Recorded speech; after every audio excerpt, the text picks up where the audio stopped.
નાખી.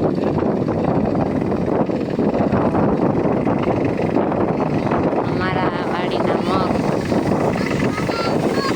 વિહાન મગ ખાવા બોલાવે છે.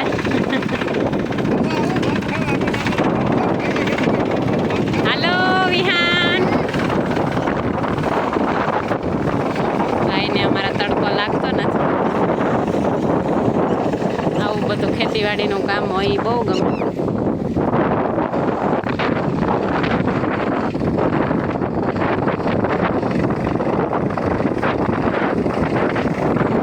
એક ખરું તો પીલાઈ ગયેલું છે.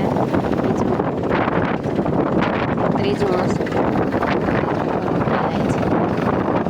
અને ત્યાં સામે જોઈ શકો લગભગ 3 ખરા એક સાથે પીલેલા છે. હવે વાવલવાના બાકી છે.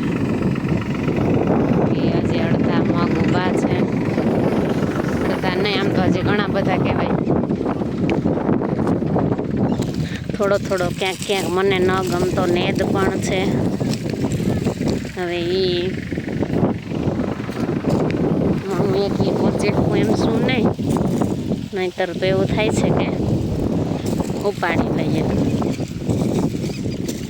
પણ એ મારાથી એકથી શક્ય નથી.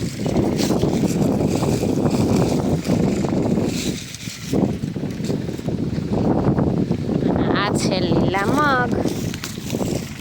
જો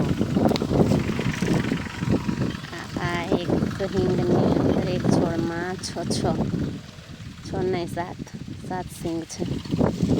પણ 7 સિંગ છે. 7 સિંગ છે. દેખાય છે.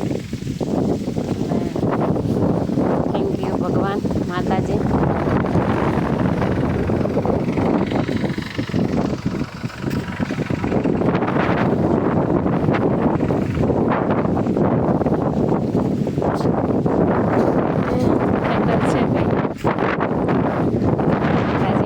કહેવાય ના ગમતા બધાય સંતાનો ઉગી નીકળે. કોને ગમે એ આપણું.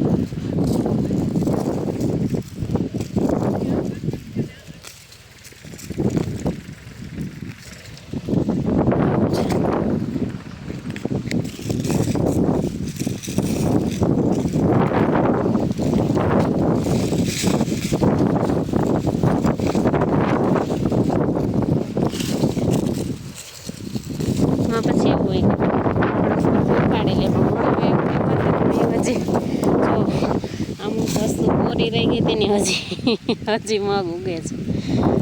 હવે એને રાખવા કે કાઢી નાખવા એ પ્રશ્ન.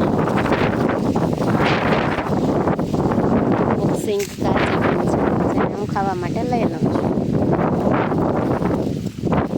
કારણ કે માં જાહે ને તો એ કાચી બિચારી ચીપાઈ ના.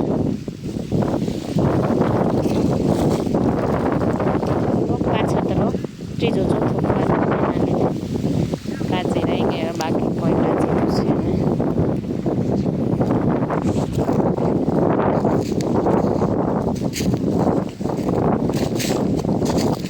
દેખાય છે ને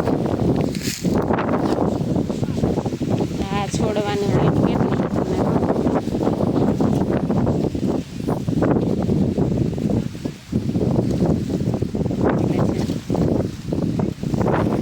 ગોઠણથી બરોબર છે. આટલો એનો વલ છે. વલવાળા મગ છે એવું કહેવાય.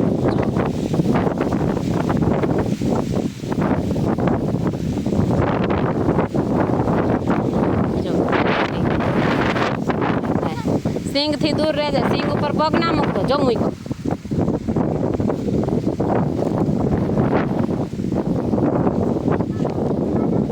નથી દેવા જાઉં ત્યાં પડ્યું રહેવા દે. હા તું આ લાંબા બાજુ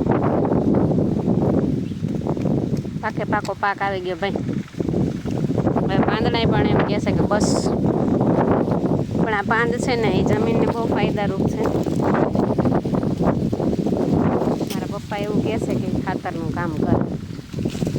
જો મારા વિહાનને પણ ખબર છે કે સિંગ ઉપર પગ દેવાય દેવાય કે ના દેવાય?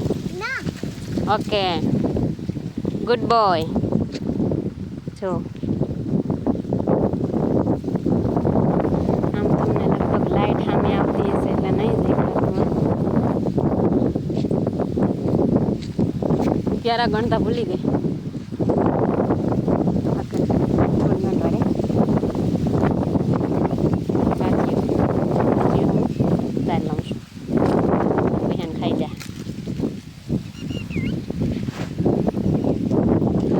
તો હજી અહીંયા વાઢવા પૂગે ત્યાં સુધીમાં પાકી જ જાય.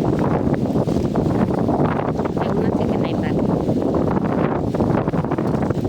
પણ મને મળી જ છે તો હું એનો લાભ લઈ જ લઉં. હજી ફાલ પણ છે, જો આ ફાલ છે, દેખાય છે? આમાંય પણ ફાલ છે. હા, નાની નાની 2-3 લઈ લો, બધી નહીં ખાય.